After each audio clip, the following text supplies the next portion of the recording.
Hey, good morning, everybody. Ken at Tortoise Capital with the Team Euros, for Creativity 202, November 13th, 2022. We were reminiscing about Jeff's adventures in cryptocurrency workshop yesterday, the first delivery, and he discovered how much fun it is to do that and the energy it takes to do that. Somebody asked me, where do I get the energy? I eliminate useless activities. That's my thing, and I find these energizing. And so these sessions actually make it easier for me to do the work because you guys are here.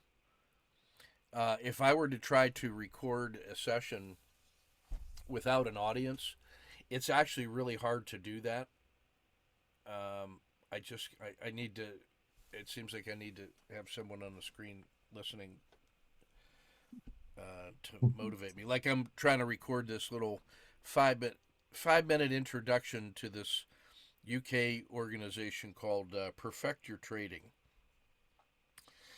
and they have like a website aggregator function where they assemble teachers and market their courses and keep 20% to cover their infrastructure, and the creators keep 80%. Well, a lot of these kids are, some of them look like teenagers and some are 20 years old, and there's a lot of crypto in there. And some of it's not bad. Some of it is almost naively optimistic about the world, but I mean, there's room for that too. I mean, it doesn't mean it's wrong. Um, so I recorded one of our nightly coaching sessions and just I'm going to put it on there for $10 and say, hey, look, guys, so they have skin in the game. So look, here's what a professional coaching session looks like, and you might be interested in that. Well, I have to film a 5 minute introduction about who I am and whatnot, and I find that extremely difficult to do. I've been thinking about it for 48 hours. They want to publish this thing on Monday, and it's going to be the first of a dozen courses I put on there that are little bite sized episodes. And I want to do that because of the dozen instructors they have on there. Each one of those guys has a YouTube channel that their course points to. And every one of those kids has more than 100,000 followers. And I'm thinking, well, if you got something to say to the people, that sure is a way to do it. And then the guys who are hustling the website, they get paid by advertising and traffic, and so it's in their best interest to get people to come look at the video. So if I can put some stuff out there for 10 or $20 and do no harm. So anyway, what I want you to do, Jeff, is figure out a way to give me about an hour of good material that can just run on continuous loop, and we'll throw that into the mix and keep spreading the word that it's possible for young people to learn to trade professionally without Yeah, a, you know what I mean? yeah, And I so that'll keep you young, Chunlong, and that'll help you find energy is talking with new people that are excited, and so that's kind of, I mean, that's where the energy comes from, is in finding new sources in the world, like surprises. The energy of surprise and enchantment. Uh, well, that's sort of creativity. Creativity will keep you young, and so you got to be active in that and apply yourself. I mean, I was reading. This is my long way around check in. So I got a email from Angus Fletcher. We're working on this project with the Danes, and they really like what we're doing, and we're going to turn it into some kind of consulting something or other in Europe with Jens Henrik Hoiberg. Um, and we're talking about different ways in which the thing might progress, and it all starts with Angus's field guide, a little 100-page book he wrote for me for the Army. Well, he just sent me a note where they were using that, a form of that, with a fourth grade class in Indiana, and they and their school district liked the creativity results so much that there's probably going to be we're going to have to just start a business to offer that kind of coaching and teaching to teachers in order to use that in classrooms. We got some guys in mind that we're going to certify in the process and get them going. And the note I sent back to him was, says, now I want you to imagine and remember how much benefit there was from your simple 2 hour class. I said, you wouldn't believe what's happening in our 30-week class. I don't know how you measure transformation, but just the project with Jens Hoiberg and some of the stuff that my brother and that Phil and Griff Cooper have done comes directly from just engaging in the creativity piece and asking, hey, what if, and how about, and I wonder what would happen if, and just going for it, learning to just let go and push through. I'll tell a story later about I may have signed up for this Youth Achievement Center project here in our local community because of a speech we made at the Chamber of Commerce on Thursday with one of my students. It's kind of spontaneous combustion. So you got to just watch out for your own creativity sometimes. And right now, my issue is not diluting that energy, but finding ways to multiply it and turn it into infrastructure. So you got to cultivate networks of people to do some, to really leverage what's going on. And so, I'm going to turn that Youth Achievement Center project into a partnership with the two universities in town that I'm an adjunct professor at that have courses and degrees in early childhood development, and their students need places to work and do research and be interns. And I got some college players with degrees in that area that are looking for work, so I'm going to try to set them up in a nonprofit business and then act as a board of directors for them so that I don't have to do any work, but can kind of keep them straight and help them develop. So that came out of a spontaneous presentation that one of my students in the classroom made about she was studying how to improve youth child care services for Army families. We're asking Army families to make a choice between serving your nation and serving your family, which is stupid. So her paper was so good that I took her with me down to the Chamber of Commerce breakfast coffee that I was sponsoring to talk about soccer. But I just said, hey, I want you guys to just listen to this Army officer and realize that your nation is in good hands. And as a result of her presentation and what we said about youth soccer, a couple people came over to me and said, hey, we would hope you'd be interested in energizing our Youth Achievement Center, which has kind of dwindled into nothing as a result of COVID. And it's state funded, but we haven't done a thing with it in a year, and the community deserves better. So that's going to somehow become a project of mine. So the note I sent to Angus was, I don't know how you measure transformational change in a project like this, where we're taking essentially the 2 hour lesson that he teaches, we're getting compounded return on investment from each of the little weekly sessions and the discussions and the reflections. And there's a flywheel effect that builds up the momentum in when you do this. And sometimes you can't see it week to week, but if you were to just go back and listen to some of our earlier sessions, where we were and where we are, it's astonishing. And so you got to keep track of that stuff as you go. Otherwise, you think, well, naturally, this just automatically happened. No, it happens because of a lot of hard work and reflection and intention. So that'll probably be my story for later on. So I'm going to cycle back and do the check-in. But everything's pretty good here in Kansas. Colder. We dropped 40 degrees in the last 3 days. So the doggies were looking at me cross-eyed when I took them for a walk. They said, what kind of crap is this? We didn't sign up for that. The Huskies were good. They don't care. It felt like a home game for them. But the two little ones had just about enough of that already.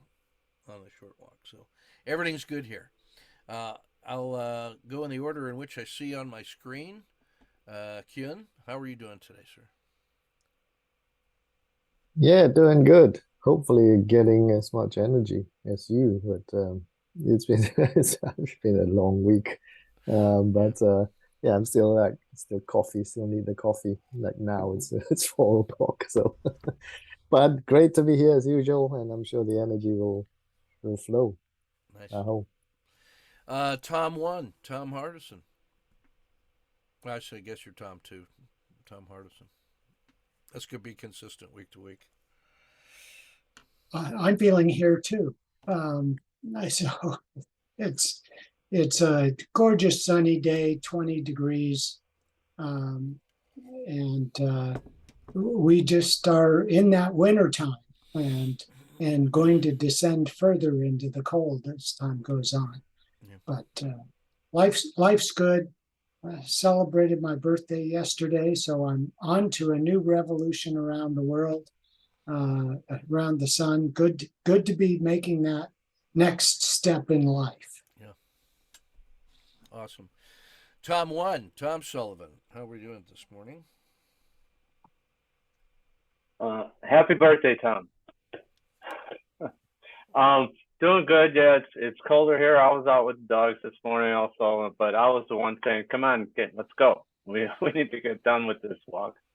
Um, but everything's good. I hope. Nice. Chun Long, how are you? Hey, good morning. Everything is good. Weather become better, warmer, but in the winter, cannot hope than that. More than that, I don't know the Fahrenheit degrees. Right now we are about 0 Celsius degree. Pretty warm in winter. Mm. I hope. And good morning, Ernie. I hope you Good enjoyed morning. that workshop yesterday. I did. It was really good. Did a great job. It was a lot of fun. So everything is oh, and I made a new friend.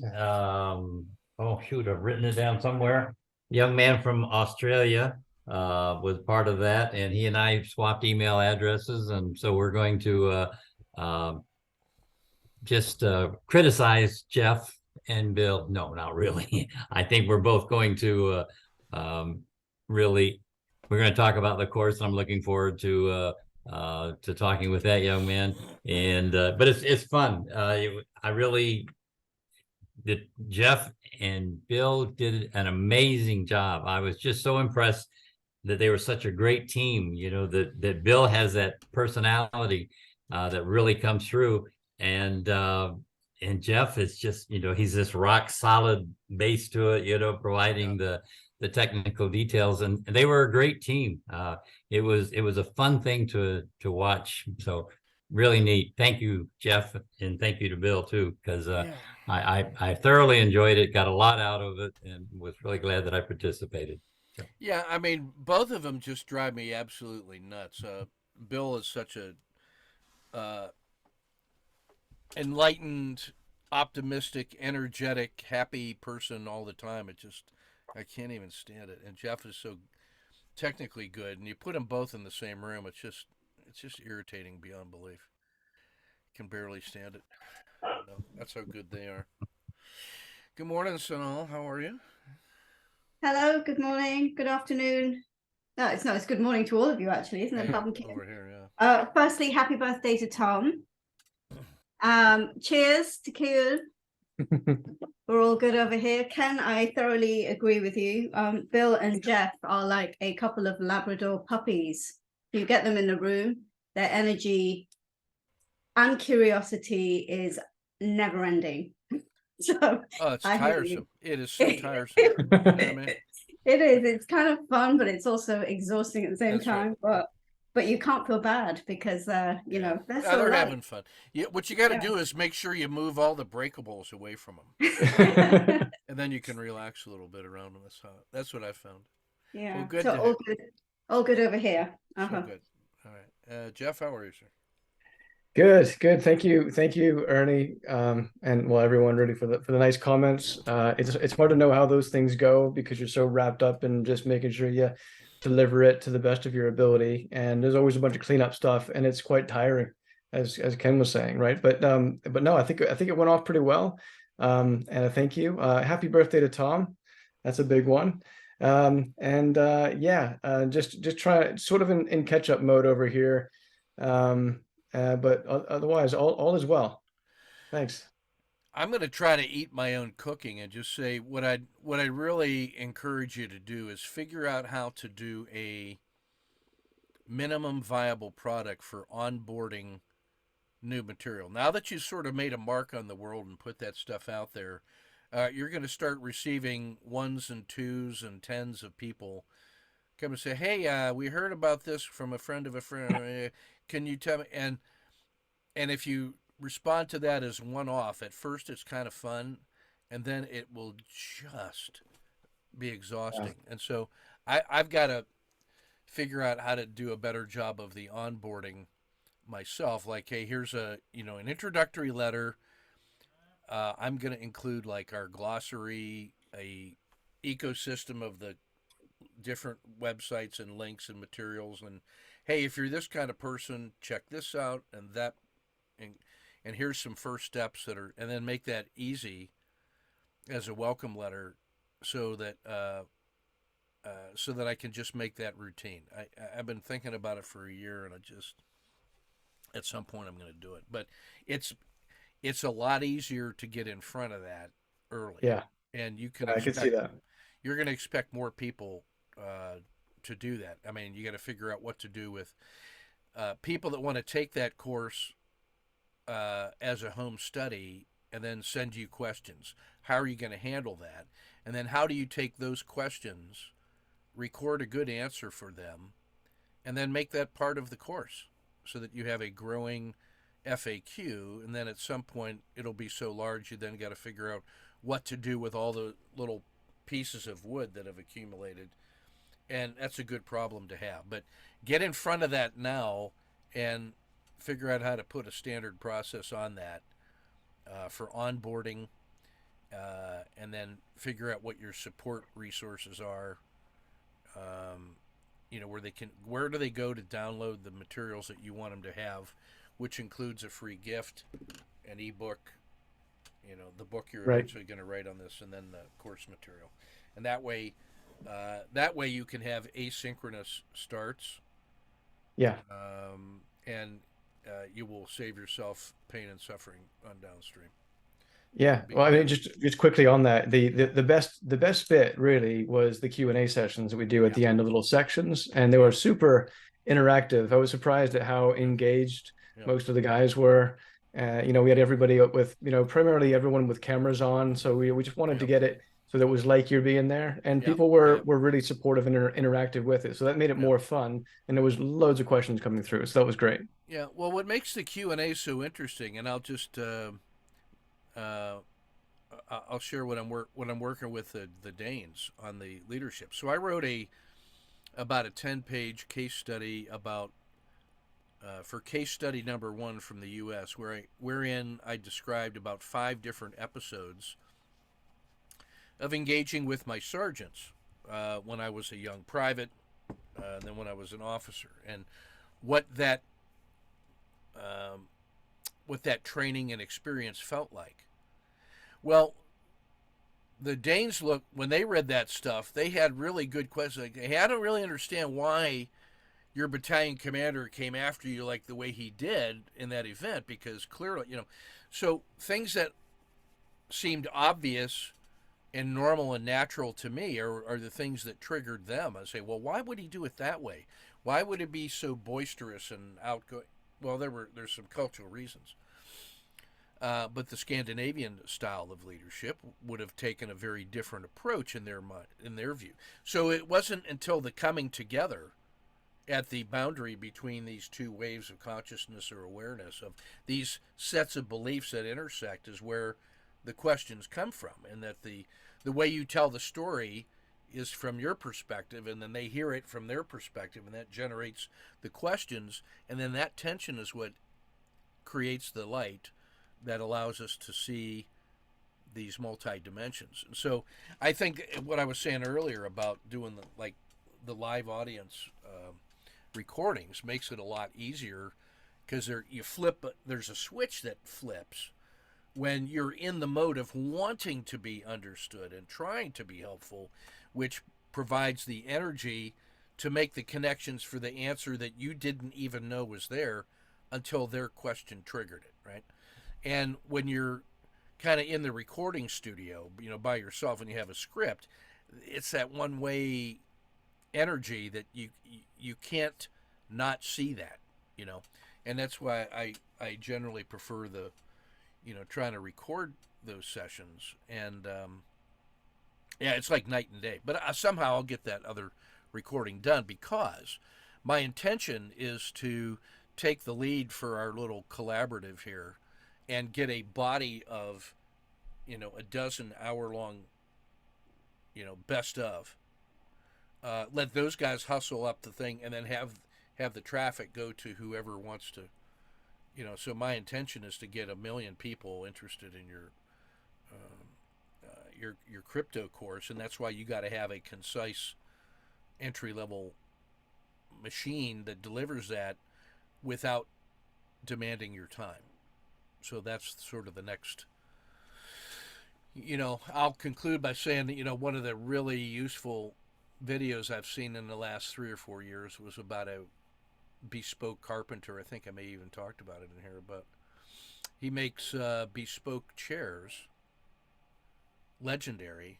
But he's also got a wood shop where he makes cutting boards for $79 with the guys that he's teaching to become carpenters. And so that funds all of the infrastructure and their training program, and pays the bills and all that, and allows him to do what he just loves to do, which is to make these chairs, which he's got about a 5-year waiting list on that, because he's in such demand.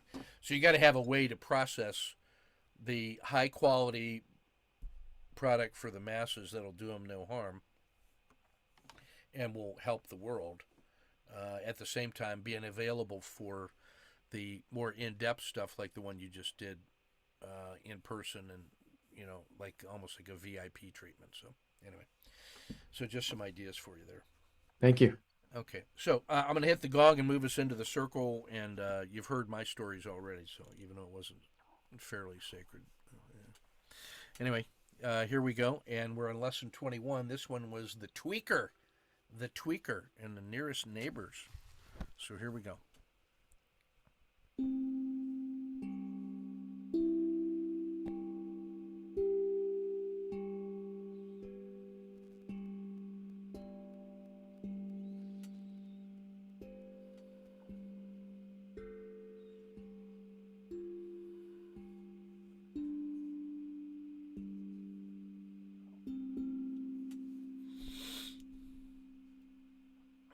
Ernie.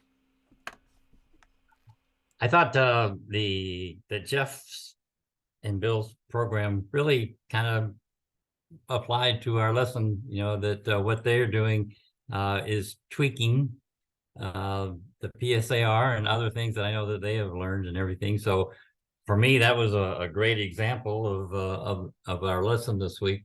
And but I also, one of the things that I wanted to talk about was something that Tom Hardison did a few weeks ago. His one word that he left, Zanshin. That really has taken me a lot of time. First of all, whenever Tom said that, it caught me by surprise. It was a word I've never heard before. So it really got my attention. And then he never said anything about it.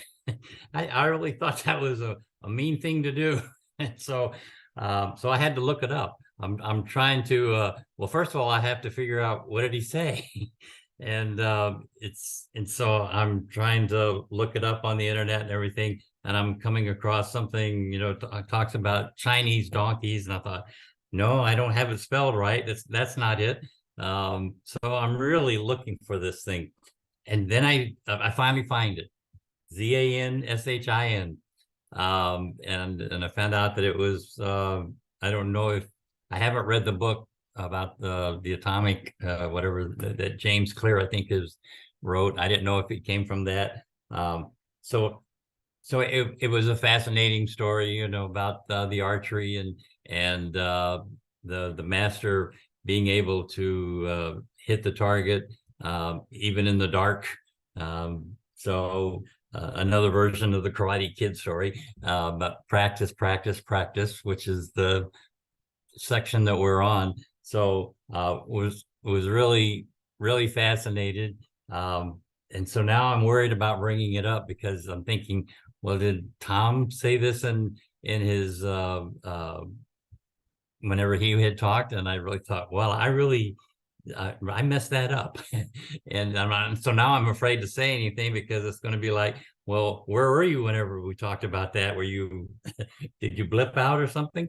But it was for me, that was a fun experience to go through that. I probably should have sent Tom an email and he would have clarified it and say, well, you know, dummy, we did talk about this, but it was a fun thing to do. And it was a fun thing to reflect on about practicing and mastering something, and that putting in the time and the effort, how important it is. And it's also interesting to read about the professor's frustration that for 4 years he's practicing, never gets to do anything else, but he has to practice this one basic thing.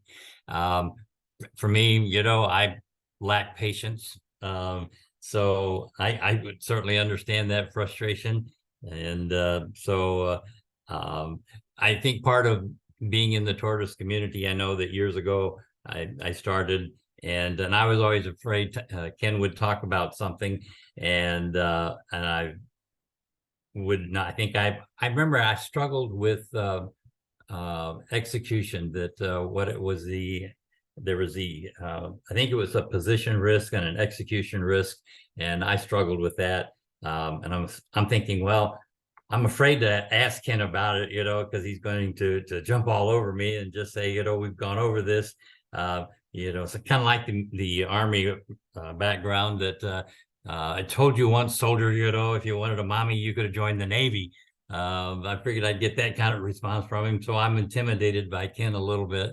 But over the years, you know, just being patient, hanging in there. Well, first of all, it was always searching for the answer. You know, I wanted to learn about the risk, and now I'm going through all the material. And not only do I finally learn about that, but I'm learning about other things. You know, so the research has always been part of the benefits of not understanding something. You know, digging into that detail and then eventually finding out what it is, but also finding out other things that I needed to know and learn about.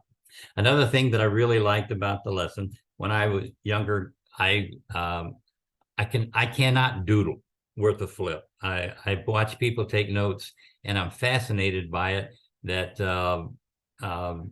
by just drawing a cat or something while listening to a lecture, that they're absorbing what's going on and how much that helps them. I'm fascinated by the artistry, and I'm fascinated by the talent that people have in doing that, and I admire that. I can't do it, but it's really neat. And but one of the things that I did, somebody showed me about. I can't draw. I cannot even draw a circle, and so that was fascinating to me. That's so important, or the effect of just doing the circle. That really had an effect on me. Someone showed me about drawing, you know, the 4 dots, north, south, east, west, and then putting a dot in between all of those dots. So instead of drawing the full circle, all I'm doing is just drawing a little line off of one of those dots, and eventually coming up to the next dot, and then coming up to the next dot. And then just doing that, how calming that is. And then plus, I come pretty darn close to making a pretty neat circle, you know, but without my dots, I can't do that. And but it really does have a calming effect. And so it was a fascinating experience for me to see that as being part of the lesson. So I just want to say happy birthday again to Tom. And I'm the one who got the gift. And so I thank you for that. That was really neat. And so aho.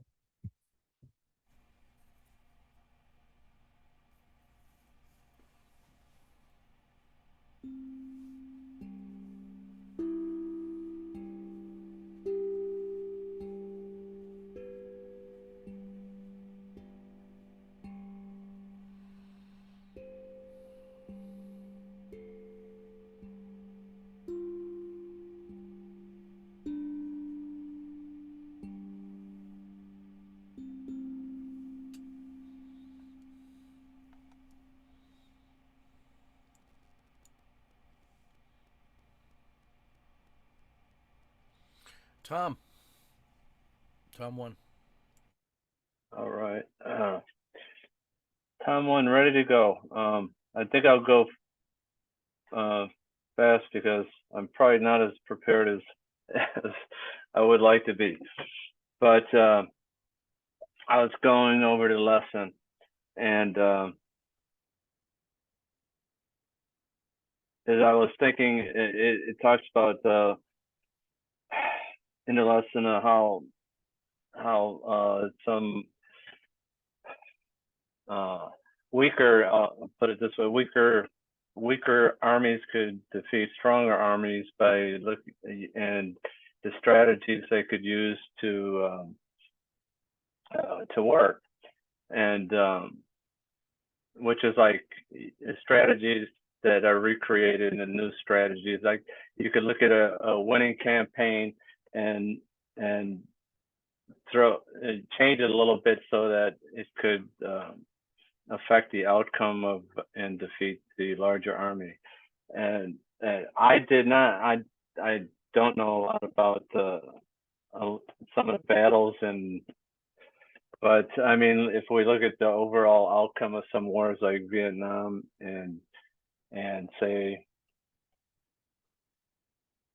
maybe the way Korea is still in a standstill, and see how the smaller forces had defeated or caused America to move out, basically, of taking over a country or however.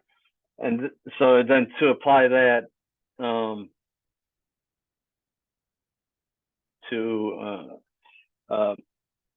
I really never thought of, it's funny, I looked at this lesson and I was thinking, because I do play some sports, and one of the things that stuck in my mind was like, the outcome of the game, you think, or the outcome, let's say, of does one part of the game, like you have an effective, you get a point, say, like even in basketball or something like that, and then rather than sit in the satisfaction of winning, to think of it from the other side of, okay, yeah, what if they would have done this? Then what would I have done?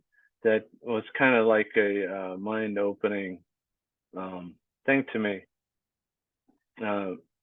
because I always like to ruminate in the win, rather than think of, well, if that didn't work and they changed the strategy to counter that, then what would I have done, or where should I have been? And it's like almost like a game of chess. You're thinking a couple plays ahead. So that was kind of eye-opening to me. And then when I look at that as we set up our trades, and well, if it doesn't do this, what are we going to do? And then if it doesn't do that, what are you going to do? Or if it starts to hesitate, are you to build up strategies so that rather than making them up when it happens, you already have it pre-drawn in your mind to be more effective in what you're doing. That was one of the lessons I took out of the beginning of this. And then as I was going through the enso. I think that's how you pronounce it. I didn't know what it was, so I had to look it up. I mean, I kind of understood it, but I did look up enso, and they're talking about it, and which is, so this is like a it seems like a compounded lesson to me, because there's more involved in this. Not the enso, but this whole lesson. It seems like I'm looking at creating strategies and thinking ahead, and then enso brings me to more like a I think my word last week, which is a coincidence, maybe, was balance, because I seem to like struggle in balancing, all the aspects of my life and trading, and when things are going on, to find a nice medium spot where I'm balanced. So anyway, doing the enso, and thinking about some of the questions, like what's in the center. I'm thinking about center. That's where I want to be balanced. What's there? What am I thinking about? And then what belongs there? So what's there and what belongs there? Where should I be? Which, I mean, because through meditation and stuff, I try to find that equilibrium, which, and one of the other things that seems to help lately, I've been doing once a week, I go through Master G's lesson on the 5 hindrances. So, and I noticed that, like, when you start thinking about things that conflict with you, like, I mean, your daily aspects, and your mind is in this thought, well, it's really, you're not balanced. You're like, might be thinking of something that you said in the past that is causing you to like struggle and not get to where you want to go. So after I keep thinking of the peak of the mountain, and to get to the peak of the mountain, I don't want to be stuck in the past or the present, but I want to be focused more in the center of where do I want to be? Well, I want to be in the center. Where's my center? Is like to get to the peak. I want to be at the peak of the mountain. So what belongs there is the focus on the present time, the presence of what I'm doing, to and how do you keep it there is to be focused on it, and not to be, and to be present is pretty much what I put. Be present in kind of mindfulness, but does balance part of your life, or what's going on, you're mindful, and you're present in your awareness of what you're doing and why you want to do it. So you got to have purpose and direction. And then the next question was, what do you do once you have it? And well, once you have it, I guess you want to keep it. So I guess you just want to just stay in that arena, stay where you're at. Well, you don't want to stay, you want to move forward, but you can't let things slow you down. So you got to be focused and practice and balanced in where you're going. And this is where I kind of got that. Well, who do you share it with? I guess you share it with like people in your community. Like I'm sharing it now. I guess you share it like when I talk to my sisters or brothers, I mean, just about how things are. Maybe they'll see it and, ask questions, which can make you closer, and then you could share it that way.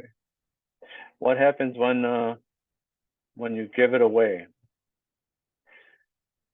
I think it's not like, I don't know if that's like give it. That's a tough. The way it's worded is kind of tough to give it away. I want to keep it, but I want to share it. So I guess if you give it away, then it's not like losing it. It's like give it, or I don't want to let it go. I want to always know where I want to go. So that's a tough question for me because that's the way it's worded. So I'll skip that. I'll learn what happens if I give it away. I don't know if giving it away means you lose it. When there's nothing, what's next? I guess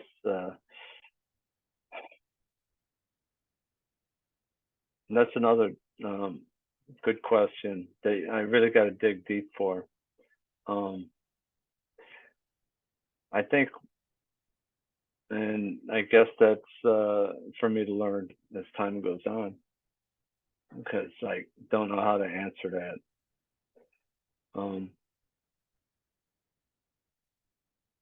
And then it compared the enso to the wabi sabi, and I know that with the wabi sabi, it's the beauty of imperfection. So I could picture the plot, kind of like the pot with the repaired crack in it, and that's the beauty of imperfection. That we all have moments when everything's not perfect, but it's how we move on and repair things that have happened. So I think it's a really I don't know, maybe I look at it really complex, or I just think there's multiple lessons in here we could apply to trading. And part of the enso also is that when I was reading that,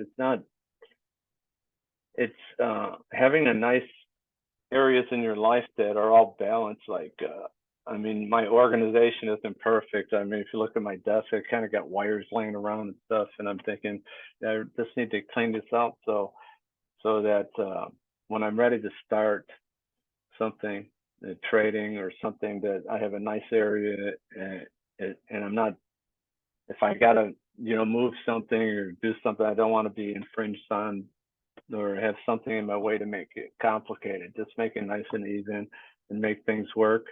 Be prepared. I mean, that's preparation, and so it has everything involved in it, so you're ready to go, and without any hindrances and things that get in the way. So, but I think it's really a great lesson. So that's it. Aho.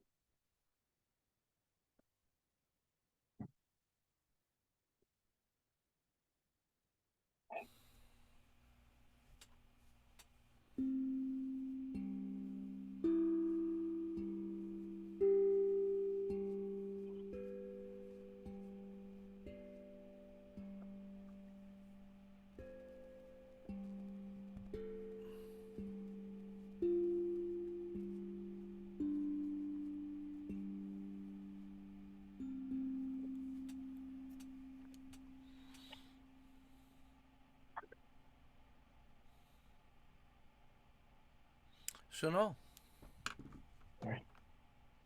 Hi, everyone. All right, so Tweaker, I really didn't want to research anything more about battles and war in traditional Sunil style, more resistance. But I was like, oh man, Battle of Hastings, Battle of Agincourt, Stalingrad. I mean, I just really don't want to go there. But I also don't want to lose the value of the lesson that I'm sure is to unfold. So I start dutifully with thinking about World War II. And obviously it's Remembrance Sunday here in the UK as well. And what came to mind as Ernie was talking? A couple of things, Ernie. You triggered off a vague memory I have of a Netflix program called The Man in the High Castle. And that was it was a series. Thumbs up, you can. Yeah, it was a series on taking a look at the outcome of World War II and what would have happened if it ended differently. I don't know if you guys have watched it. I think I managed maybe 1 or 2 episodes of it, and I can't have been in the right place to watch it, because it was the subjects they were touching on were pretty tough, pretty gritty. And it was the United States was split into 3 parts, controlled by the Japanese, and then there was a Nazi controlled section, and there was a buffer zone between the two. And really, the philosophy that was coming through the series was that there was a new hope for a different world that came out of that new, you know, the way that future unfolded. Because I didn't watch it, I won't talk about it, but I'm just aware of the trigger of the Man in the High Castle. So then I think, okay, I'm meant to look at this from a battle standpoint, and I'm refusing to read military stuff today. So battle, I decide to then think about the battle drill. Why not? So the question is, let's see if I can read it. Can you see it? I think it's this one, right? No, it's not that. It's where is it? I apologize. It's think about an outcome of a battle, and then how it could be different, and then how you would counter it if it failed. That was a rough idea. So battle drill. To run an optimum battle drill, I'll see a solid line of resistance. And I've placed my trade. I've moved my trade to no lose. Price is marching neatly to the battle zone with tempo, with gusto, and I have an order above the battle line to be entered in with my 2nd, 3rd, 4th, 5th position, whichever it might be. Let's call it the 2nd position. And there's a great push through. I move my stop to no lose plus dinner for 2 on that 2nd position, and that is a successful battle. So when could it go wrong, and what could it look like? Well, I could be in that first trade with leaving my risk on, not moving to no lose plus dinner for 2, having conviction in my objectives and watching price push to the battle zone, push through, triggering in my 2nd position, and me sitting there waiting for it to continue so I can then ratchet 2 stops either halfway, but rather than where it should go. You know, it could be anywhere. And actually what ends up happening is a higher time frame come in and crush the position and take me out 2 stops. So that would be it going horribly wrong. So then how would I counter this? I would think about keeping the first position on, keeping moving the stop to no lose for plus dinner for 2, being triggered into the 2nd one, taking a stop dutifully on the 2nd one, but keeping the first one where it is, and waiting for a pullback to then enter my 2nd position again. I could do it with a drawing, but I don't have one here, but I can see it in my mind. So now I still have my first position on at no lose plus dinner for 2. My 2nd position's been taken for a fractional nip, and I'm re-engaging at a better price, moving to no lose on that 2nd position as price continues to move, and I'm re-engaging at that battle zone for a 3rd position. And that's how I'd approach it. So I'd expect to be crushed at the resistance level by some higher time frame, but I'm not going to be giving up. If I think about tweaking what that could also mean in the intraday world at the resistance level, especially if that resistance level is a higher time frame, weekly, monthly, yearly opening range, for instance, a very strong level, then I would fully expect to see a lot of noise, a lot of attempts over a period of time of me trying to break resistance. So then to tweak my battle drill, I start to deploy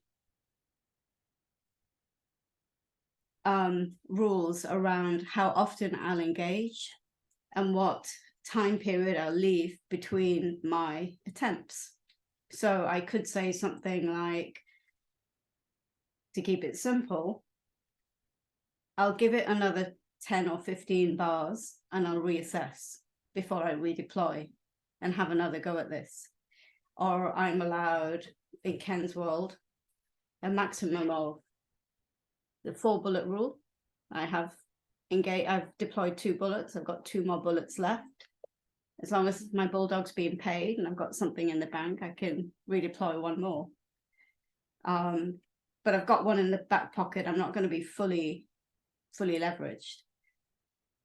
So I'm tweaking the rule depending on the tempo and the level. And I'm thinking, all right, how many times, how often, and which time frame?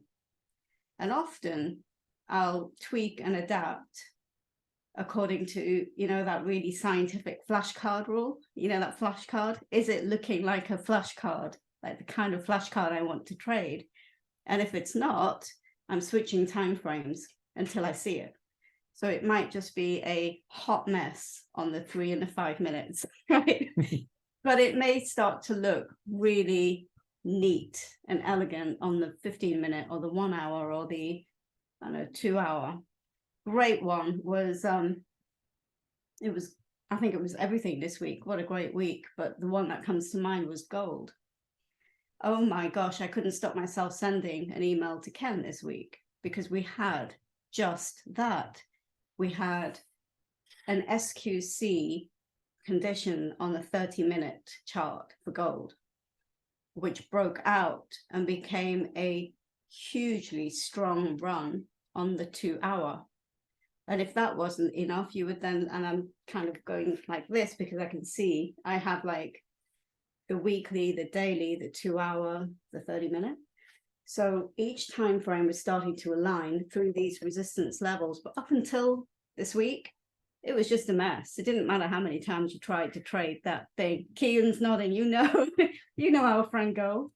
And then, gold continues to march through the 2 hour and then into the daily where it's approaching the RL 270, another area of huge importance as Ken teaches us. And then, you look at the weekly and holy, if we push through this, look at the space above. So yes, optimistic, but it doesn't really matter as long as the risk is managed, the bullets are in, the patterns are playing out. So tweaking and adapting on the battlefield at the battle drill. Before I talk about the enso, I'm thinking about something that Ernie triggered in me, and that was around, as Ernie was reflecting on Tom and Zanshin, you said something along the lines of, wow, the amount of effort it must take to just do that one thing.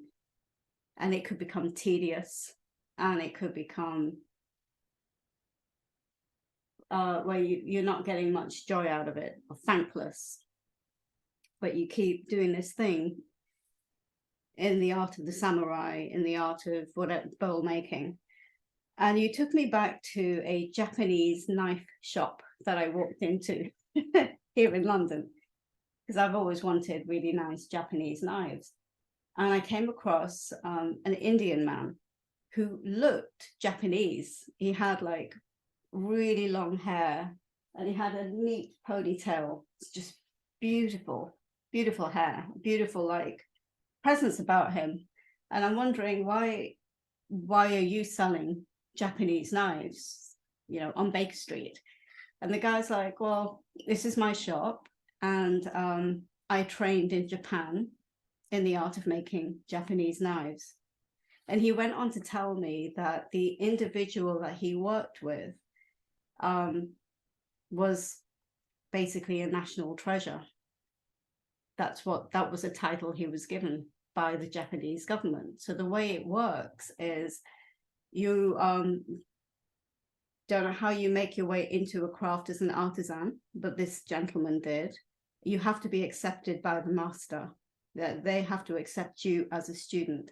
And so the individual that he worked with went into, I think it was the iron forging part, where they take the knives and they have to beat them a certain way. They heat them, they beat them, they heat them, they beat them. And all he wanted to do was sharpen, but that was not what he was allowed to do. He had to heat and beat and heat and beat. And the chap he worked for did this for most of his life. And I'd say something like into his mid-20s, early 30s, he earned a very meager salary, something like $100 and $150 a week. It was really small. His food and his utilities were paid for by the chap he worked with.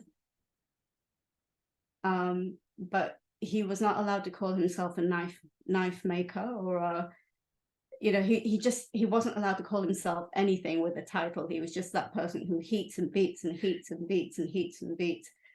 And by the time he reached his late, I want to say 60s, early 70s, he's considered qualified.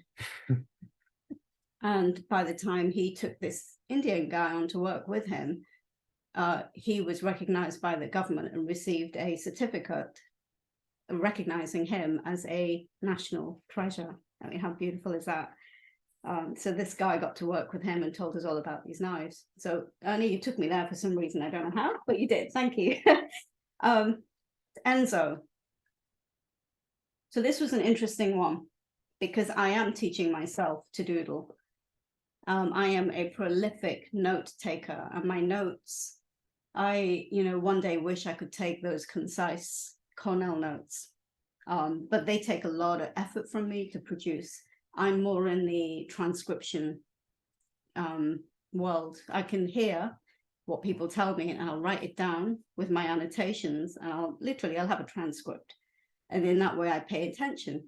So I've been teaching myself to draw and to doodle while I'm listening to a podcast, watching the television. It doesn't matter what it is. And I'm asking myself, what am I remembering from whatever it is I've drawn?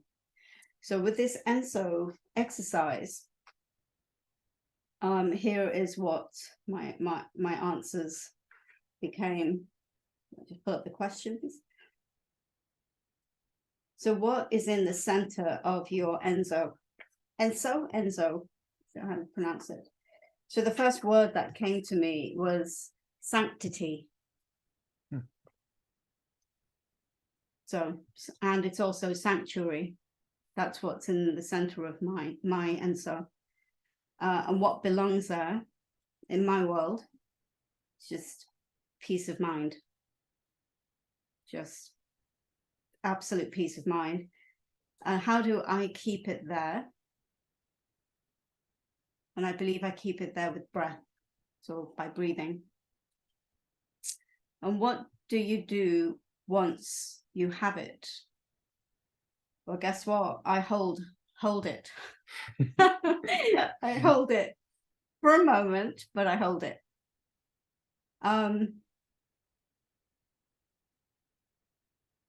What's that next question? It's really small.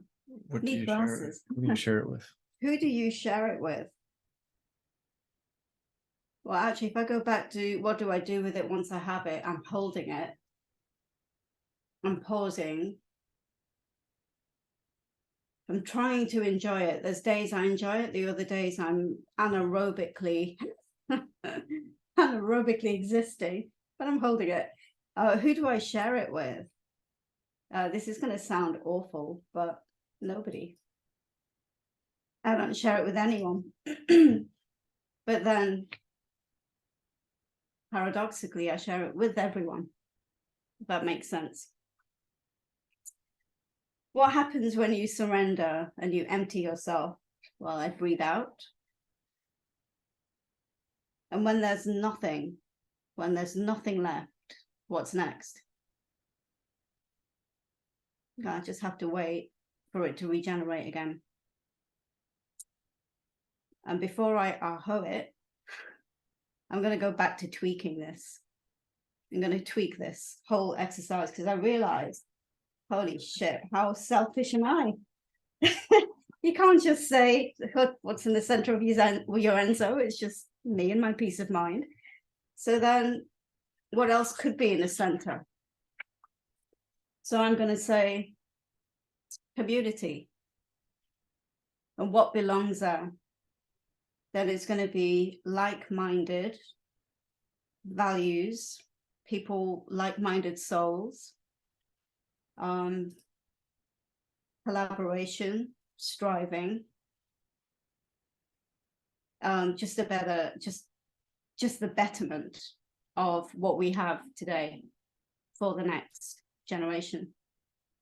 So how do you keep it there? Through building trust, through being open, in Ken's words, keeping it safe, learning, humility. Who do you share it with? Everyone within that circle. And how do you give it away? Through the gifts that emerge from the circle to those on the outside. So what happens when you surrender and empty yourself? All the other people step into that space. And when there's nothing, what's next? That big, thick, black line becomes transparent, and we let the next lot come in. So that's me tweaking it.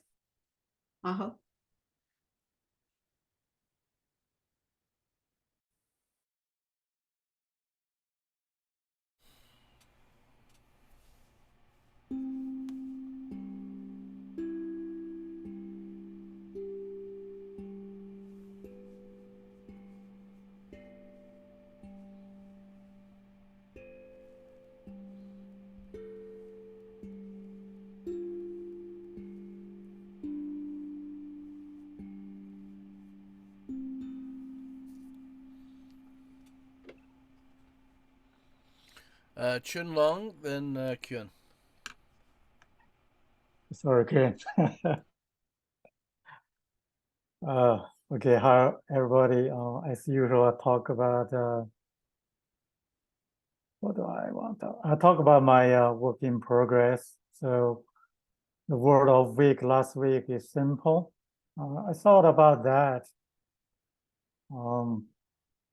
What that means to me, I think that means I need focus on one simple treating system or strategy to try to make a living. In Ken's word, would be minimal viable treating strategy. That's the word. So last week I tried to, continue from the week before, think about what I have learned, try to write a PPT to present what I have learned, how I have learned. But I think I feel I cannot make my thought connected together to present something to somebody else. I did that 2 days, make some good looking PowerPoint, but just really cannot make a whole presentation in 2 days. I said, okay, I give up. Maybe that come to me later. I don't know. Then what I did finish is write up a sniper treating plan with most of the components like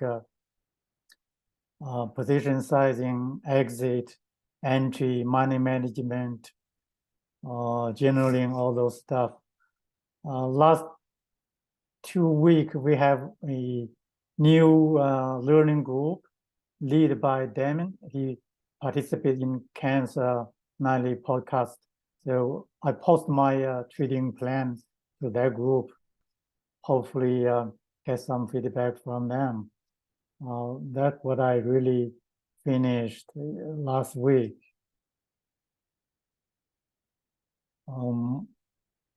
Today's lesson, I did some research about the battle in the history. There's an interesting, well-known battle called Battle of the Red Cliff. Roughly happened 1800 years ago in the Three Kingdom period. It's actually the end of Han Dynasty in China, and then the China broke into many small kingdoms. That is the beginning of many kingdoms, begin with 3 major ones. So actually the northern kingdom led by Cao Cao actually almost reunited the northern China into one country. But this key battle, the Battle of Red Cliff, make that failed. That's one small failed strategy, changing the China history forever. So the story is Cao Cao from northern China. His army is the cavalry and the infantry, the men on horse and the infantry. So it's really powerful, maybe 3 times more than the southern part. But they try to go across the Yangtze River. That's the what China people call Mother River in China, really the largest one, longest one. But the northern people don't know how to ride the battleship. They get seasick, and they know how to ride the horse, but they don't know how to manage the battleships, even though they have the larger, more powerful battleship. So one idea, the tactic they employed is a chain link all those larger one into one, so stabilize, so people can ride their horse on those battleships, become a large platform. So the weaker, smaller army in the source figure out a tactic. So they won't use fire attack the big one. Okay, they wait the bad weather, the wind blow in the right way. They send out those battleship with fire stuff, kindles, fatty oils. And they ignite that with the wind blow in the right way. They burn the northern part. They have to retreat. Then in the right time, the storm come, make the battlefield on land really bad for the army. So from there, China history actually changed. So to do the exercise, how can I figure another way? If the northern part didn't do what they did, actually use the fire to attack the southern part, what would happen? I think I did the exercise, figure out some tactics, may win the war, but I know too little about war, so I don't have a good answer. That's why I did to the exercise. But the teaching from the lesson do have applications to our trading.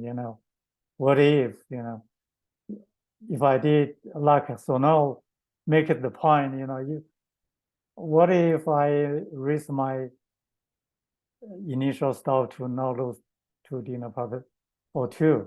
What happened after that? Even though it's a science project, what else I can do? All those, I think it's a really good lesson for trading. Anyway, talk about the enso drawing. Let me try to show you, so if you can see that.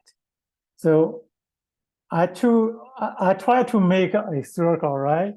It's become a spiral, go away from the center. It's amazing, how that finished. last night I tried to do the exercise.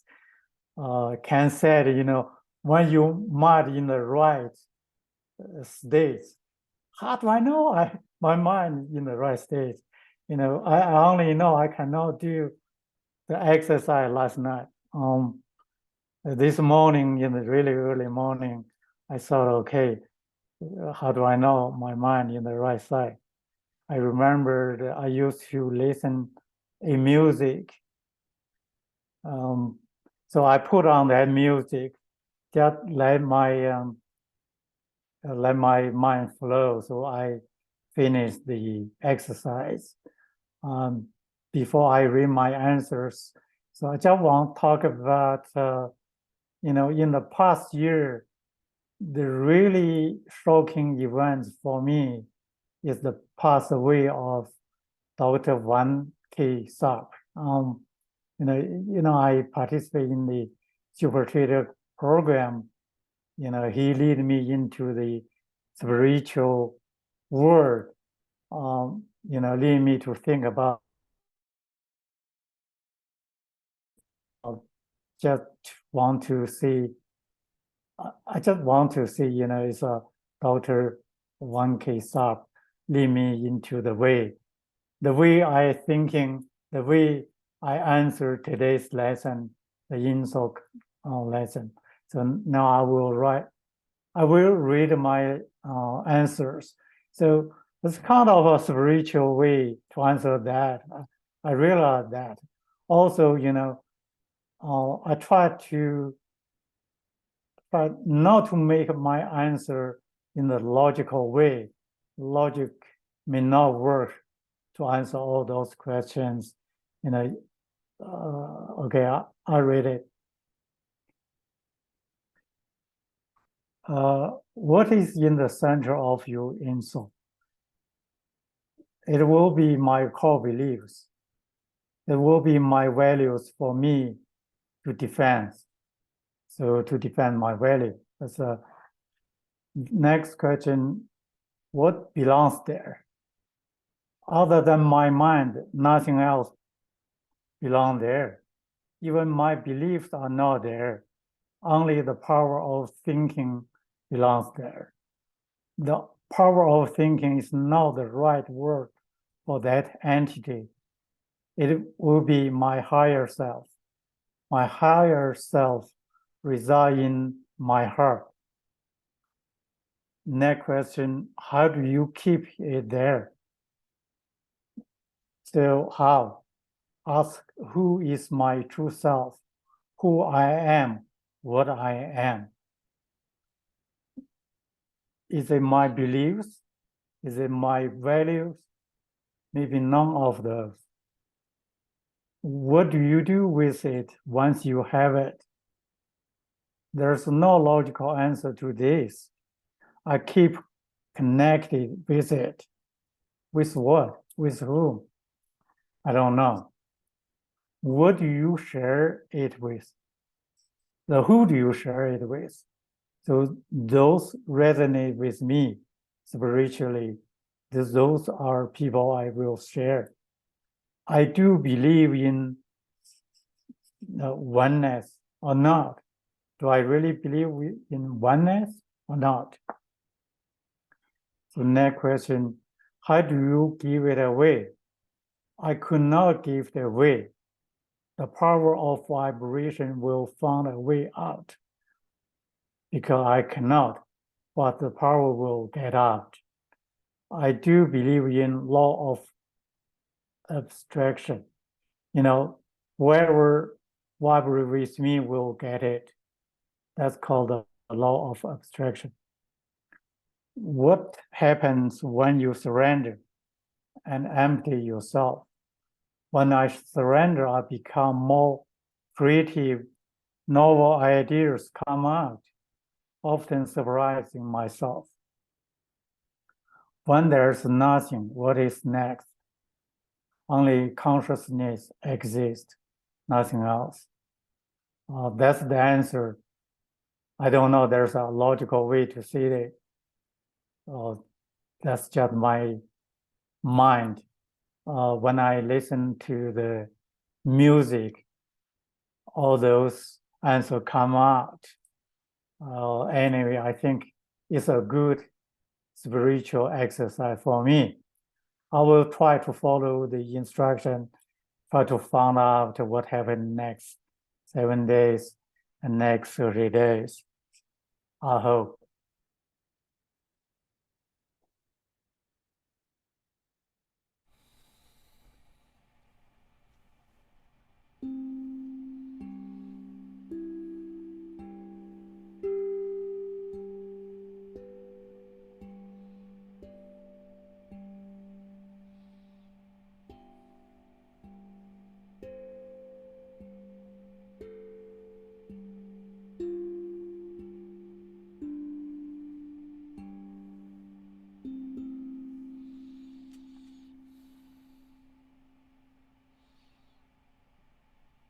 Kian, yep. Yeah, so well, firstly, congratulations to Ernie for being the pace setter today. So thank you for that. I like a few of you, I think when I looked at this lesson, I actually was drawing a bit of a blank, really, especially when I got to the exercises, and I was thinking, battles is not my specialty. I probably know a couple of operations, but what did kind of jump to mind in like thinking creatively was the development of football tactics. It's football as in soccer, but I'll just use football for me. But then I actually started thinking about this, and I kind of looked into it, and then I thought, well, actually, this is going to take a lot of research, and I actually don't know that much about football tactics. Not in depth like many people these days.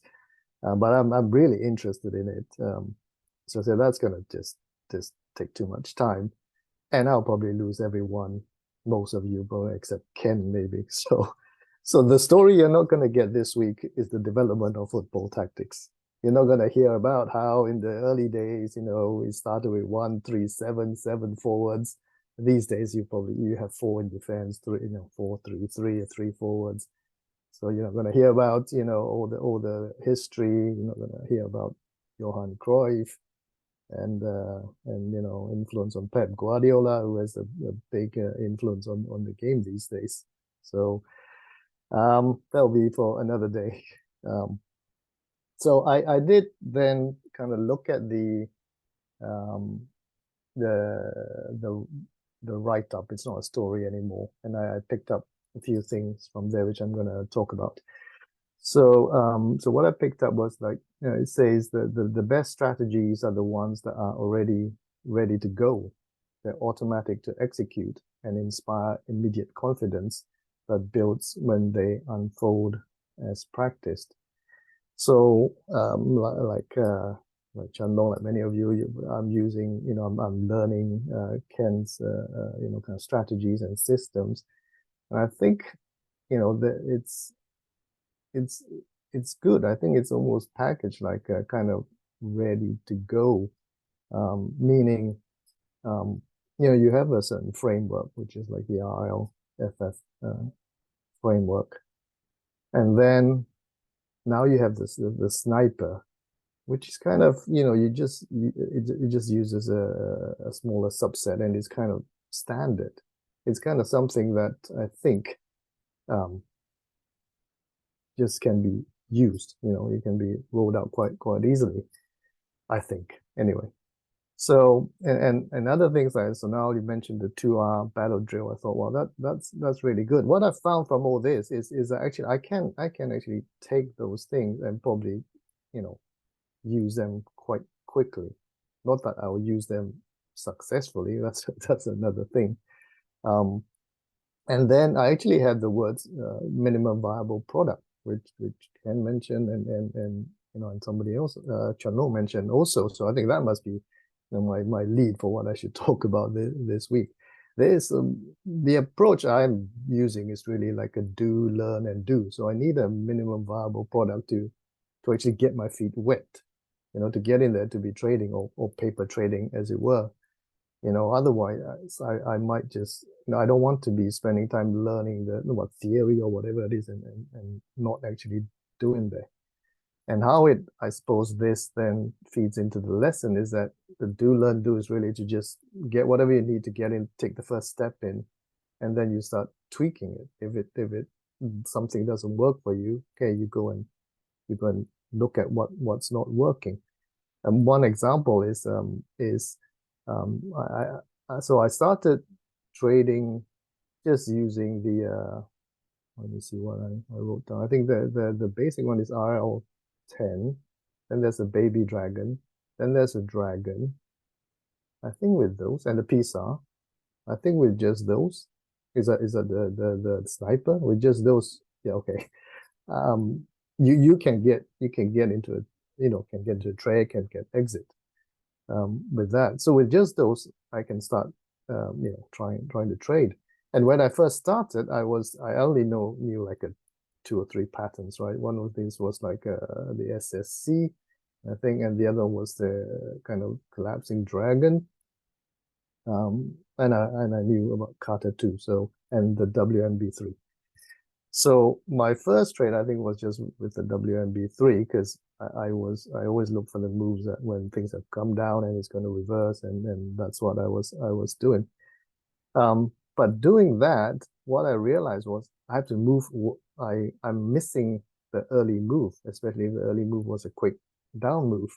And I was thinking, hang on a minute, I just keep missing these moves. And I actually sent Ken a question about it. And then I actually found the answer on the daily podcast that you do, Ken, that he goes to, and it was like the OR3 would get me in early, I think. So that is kind of an example of how you can take something like a minimum viable product ready to go and then tweak it to improve.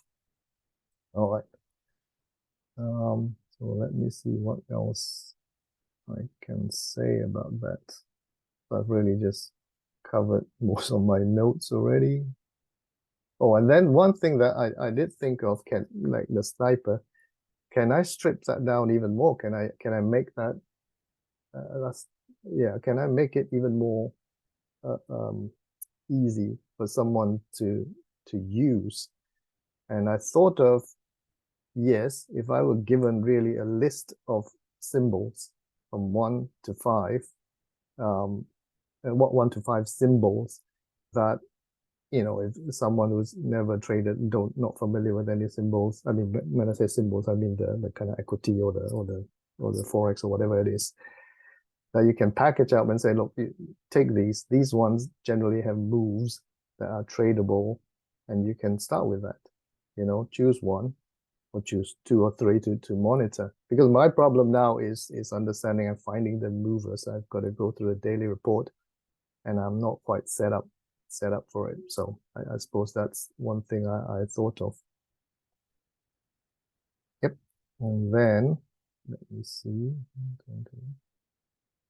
And then other tweaks that have come out that I realized, one of them I said was the OR3, which I found out, and the other one that I actually found out from again the daily podcast was that you can enter in the middle of the trend. I think this was one last week. Because sometimes if you miss the move at the beginning, you're gonna say, well, I can't find a signal. It's just straight up. It's just hugging the Z2, and it's not doing anything. How do I get in? But sometimes I'm only halfway in the move.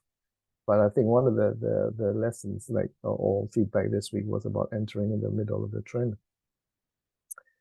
Okay, that's it for the exercise, or for the article, and going to the enso. Can I share my screen? Is it possible to? You might as well see it. I'm gonna share with everyone. The glorious work. Just 1 second. Oh, if I share this, I'm gonna not be able to read my notes. Let me just see. Okay.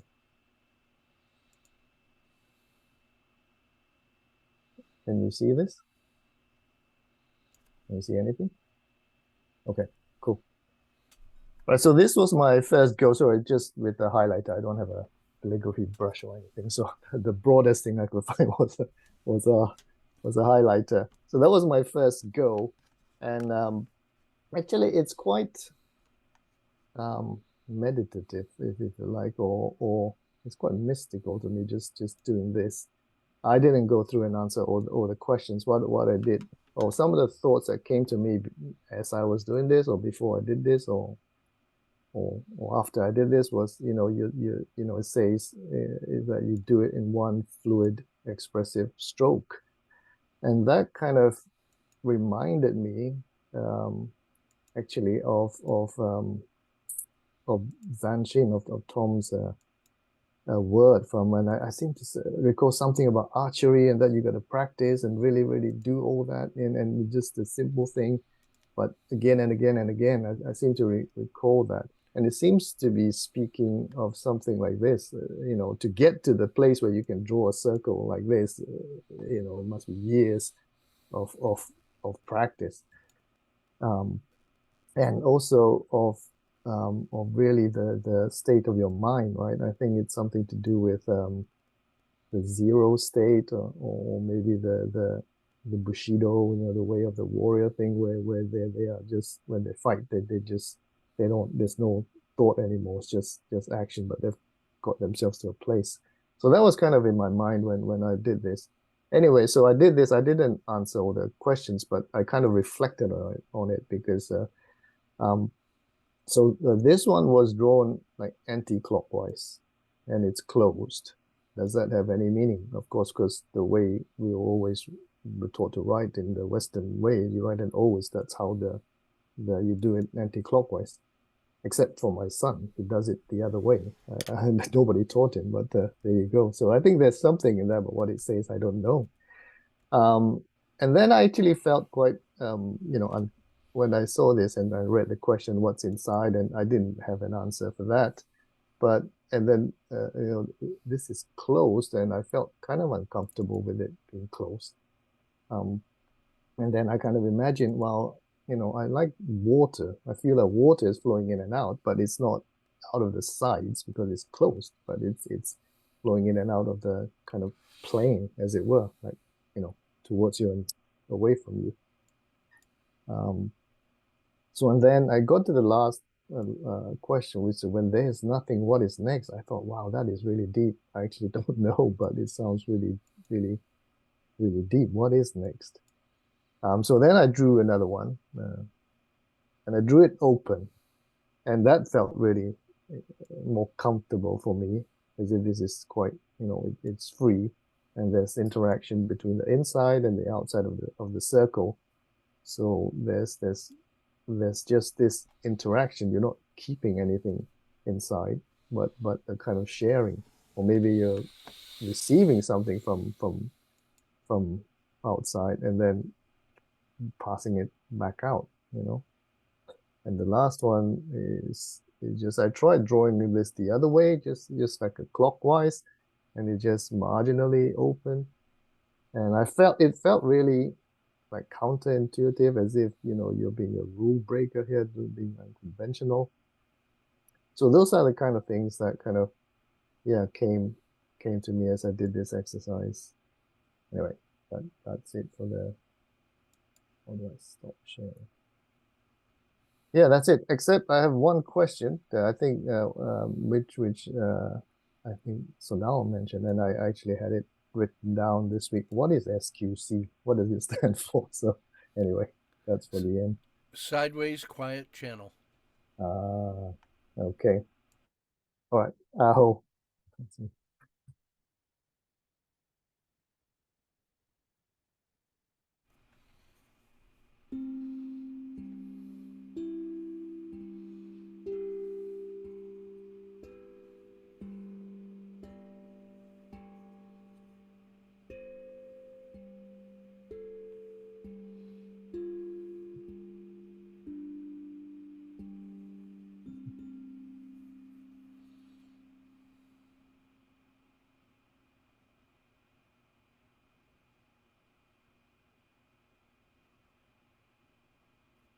Jeff. All right, I was trying to see if I was supposed to go, or Tom. One of us, I think, is left. So anyway, I'm happy to go. Yeah, thought-provoking as always, guys, and as is the lesson.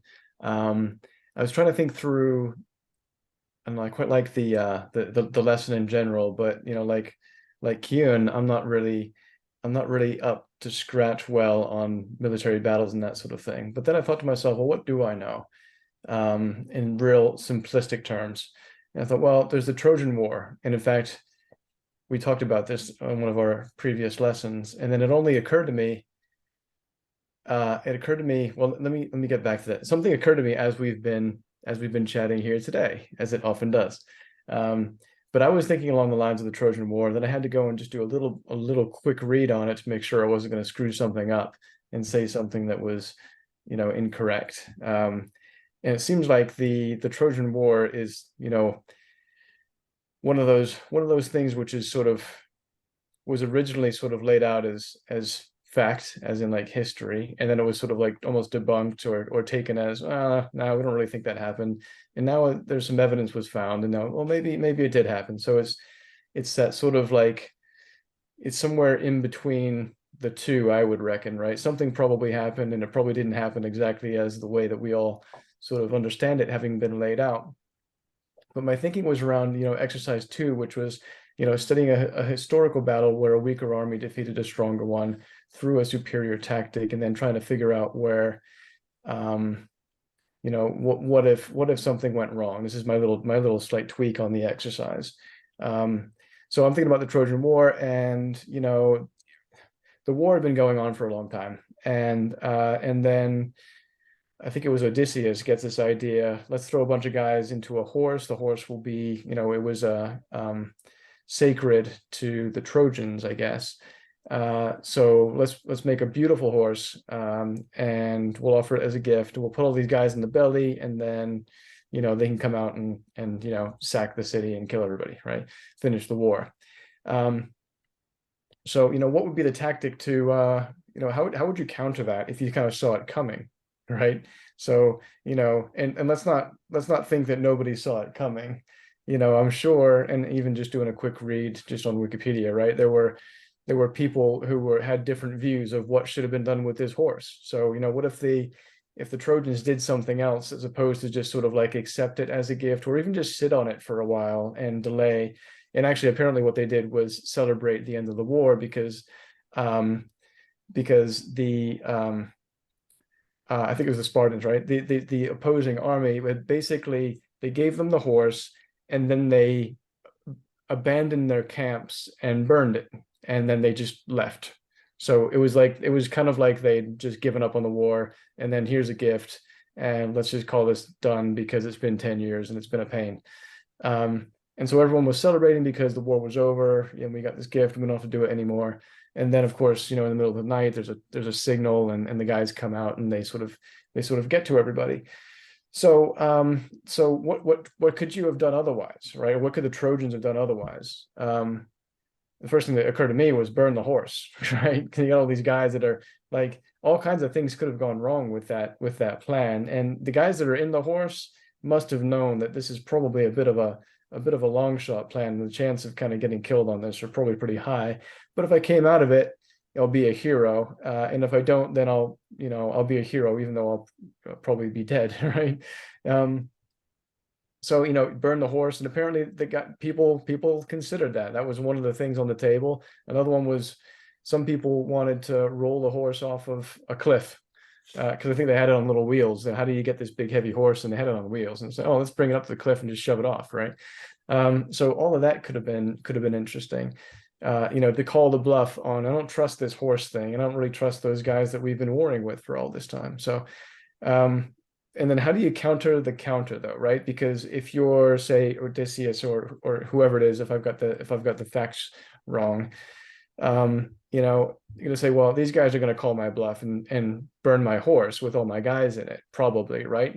But maybe not. And if they don't, then great, we've got the advantage. But you gotta sort of think that, well, somebody's gonna smell a rat and burn the horse. So what do we do about that?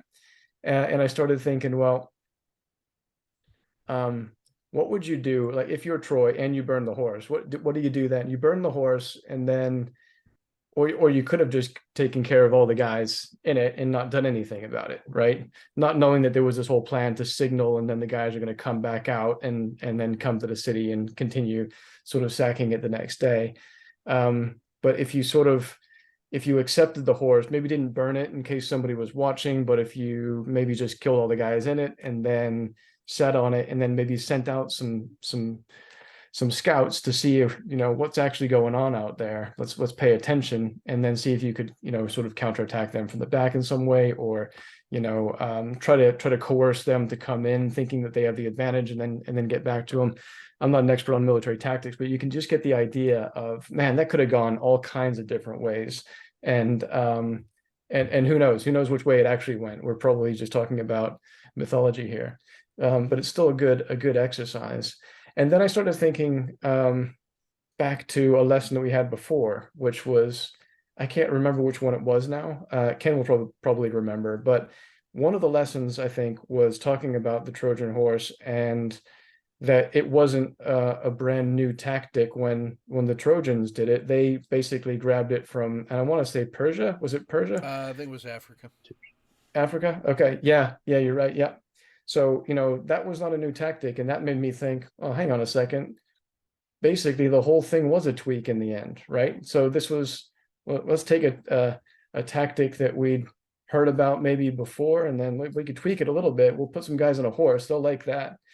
And yeah, we could tweak the whole thing that way. So yeah, tweaker, as is the name of this lesson. And then I thought, well, what about if we turn a historical battle into a historical sort of trading battle, since we're sort of in that trader exercise side of things. And I was trying to think about different trading battles that I might know about from history. And the one that kind of stuck out to me was John Paulson, during the financial crisis. I think it's Paulson and Co. He had a hedge fund, and he'd had this hedge fund for a long time, I think for over 10 years, 10, 13 years, something like that. And he was a events-based hedge fund guy, like M&A type work, where they try to figure out what mergers and acquisitions were coming or likely to happen or likely to fail and that sort of thing. And then they would put large bets on depending on the outcome that they thought was going to come.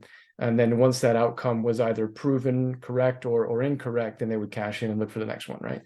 And so the financial crisis was kind of brought to him by one of the guys that worked for him, as in like the whole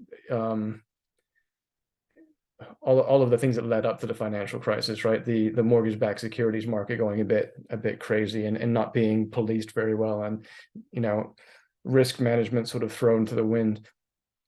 And so he put a large size bet on with that. And I may get the facts wrong on this because it's been a while since I read the book. I think it's called the Greatest Trade Ever or something like that. But it's quite an entertaining book. It's worth a read. And then they cover this in The Big Short from different aspects, right? From different people. But yeah, he happened to time it pretty well. And Paulson timed it for when I think Goldman Sachs had already made a product, which was because of the work of some of the other guys who were outlined in The Big Short. They basically got Goldman Sachs to create the products. And John Paulson was able to hop onto it. And my point being that, it took a while before, like, they had to sit on the trade for a while. And the trade was executed through, CDSs, so credit default swaps. And that basically means you can think of it like an option, but you got to pay the premium all the time. So it's costing you money. So there's a carry on the trade that you have to pay out I think it's every month, but it might have even been every day, depending on how they structured it. And so you're basically losing, and everyone's sort of under this veil of, oh, there's nothing wrong. There's nothing really wrong here. And anyway, ultimately the market kind of starts to figure out that, oh wait, yeah, there is something wrong here. And then finally the CDS market starts to reflect that. That's a whole other part of the story, where the mark to market guys were kind of hiding it for a long time. And anyway, ultimately, these guys ended up with a large profit on their position on. And I remember a part in the book where it was, I think the guy that brought the idea to Paulson, or sort of like originally sort of like fronted it, you know, for the fund. It was an Italian guy. I think it was Pellegrini or something like that, Paolo Pellegrini. And I think for his own personal situation, he had a quick look at his, I see, I may get the facts wrong, but I remember in the book thinking that he went to like an ATM one day and he had very little money like in his account, even though he's working for a hedge fund and all of that. And he's like, oh, when we've got this position on, and it was making a lot of money. Like they could have closed the position out and been like, he probably wouldn't have ever had to work again. It was that big, even with his cut. And so we go to Paulson and he says, look, I think we need to close the trade out. And so this is the moment in a way that's most interesting to me, because I'm always the guy that wants to exit early. And Paulson didn't close the trade out. He basically said, no, we're just getting going on this. And in fact, again, don't quote me on this, but he may have added in at that point. And that, long story short, they made all kinds of money on the trade. I think they made like 4 billion plus. I think Paulson made 4 billion for himself on that trade, not even whatever the fund made. And of course, Pellegrini did quite well out of that as well, but he had to sit through the suffering of every day watching it go more and more in his favor, and probably worrying that you're going to see the trade unwind. So it made me think about that particular trade and how that could have gone wrong. And by go wrong, I'm thinking about, well, not only, in fact, let me just pivot to this because I've been talking too long already. We've actually almost got evidence of the same trade going wrong. And it's just the guy that was a little bit earlier in the trade. And God, I can't remember his name now. Is it Michael? Do you remember if anyone's watched The Big Short? Milken. Milken? Yeah. Yeah, maybe not Milken, but it's Michael M. Yeah, it might be Milken. Although he was a Bond guy. It's the guy who it's the guy who was can't take the heat. Yeah. Right. He's going nuts because he was early in the trade, and he has to convince all of his investors that it's a trade worth. Michael Burry, that was it. Not him at all. Michael Burry. Well done. And yeah, so he's in the movie The Big Short, right? He's the guy who's like, he's got hard heavy metal playing all the time, and he'll beat on his drums and stuff to just kind of like get the rage out of him. And he's probably on the spectrum, and and there's all of that. And in a way, like, he was right before anybody. And in fact, I think he was the guy that got Goldman's to build some of these products so that he could start to take part in this, because he couldn't figure out another way to get a big position on. And then like everybody pulled out on him, and eventually the trade went, in his favor, and he didn't really take advantage of it to the way that he could. So isn't it interesting just looking at it from those sort of two perspectives? Well, he was able to actually force people to stay in because they'd signed a 12-month contract, and he He ended up making 487% return on his money. Could have been bigger, but still it was kind of a legendary play. And now he's actively involved in shorting Tesla and anything that Elon talks about. And there's been the last couple of years have been interesting, because people go to him to try to undercut Elon. There's some backstory in there. Over. Right. Yeah. But thank you. I couldn't remember how that ended. What I do remember is that he had just an awful time, like throughout that whole period. I mean, he was just personally and emotionally. I don't think he would look back on that with fond memories, even though he made 480% and was right. And you're right, he had to kind of force the lockup rule on people who were trying to pull out, right? But anyway, I was trying to relate that back to a battle where a different tactic could take the trade in a different way, and it sort of did in that sense, right? Where you're right on the general idea. The tactic is maybe not working at first, and then it sort of starts to work, but people are trying to pull out on you, and then how do you counter that, right? So how do you, if you're Pellegrini, or I'm sorry, if you're Poulsen, Pellegrini's trying to pull out on you, you've got to counter that with, well, I'm the boss and I'm adding in more money, right? Or but then what could have happened if the whole thing unwound at that point, if the bubble just continued, and everyone sort of denied it, and you're still paying premiums, and then investors pull out on you, then you're that's your risk, really, is not being able to stick with it long enough. So I'll leave it there. I've gone off of a bit. The enso I find really interesting. I didn't have time to do the exercises for the week yet, but I'm gonna kick that off for this coming week and the next 30 days. I realized when Kuhn was sharing that, I did my own flavor of the enso just this morning.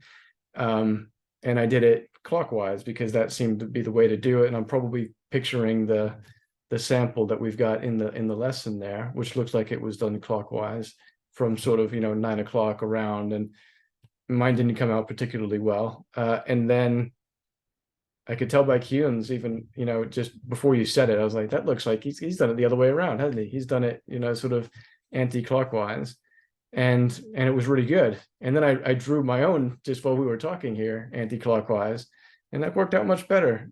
And he said it was because that's how we were taught to do the O. And I said, no, I don't think so. And then I had to write hello. And yeah, you're right. That is how I do the O. So anyway, interesting insights there.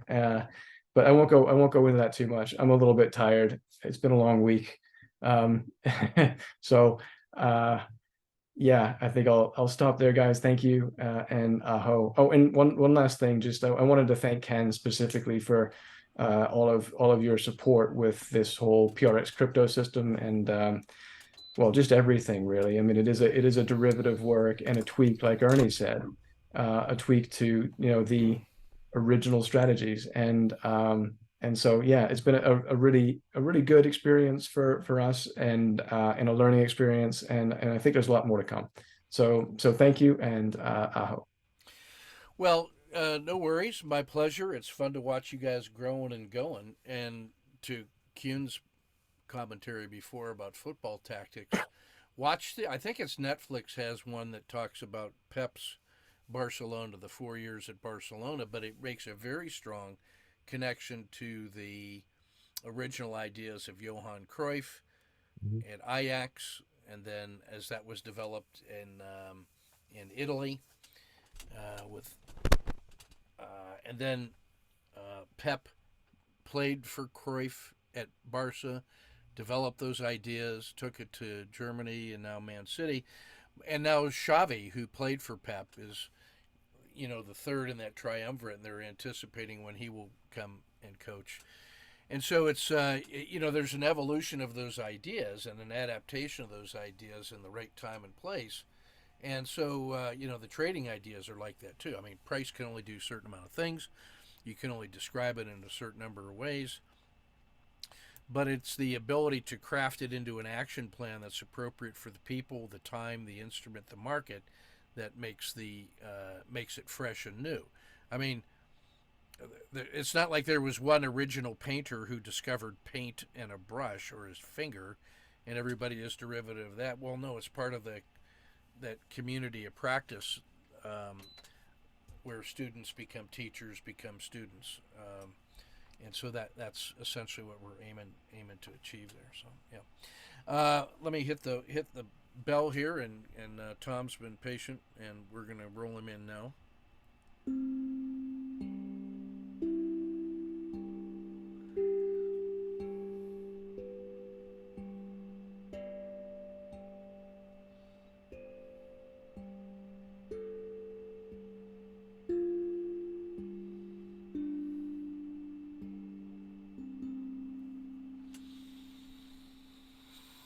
Tom. Well, thank you. Just a lot. I'm absorbing listening to the stories today. So I'm thinking of victory in battle as a place to start and a tweak on that. And the tweak on that that comes to mind for me is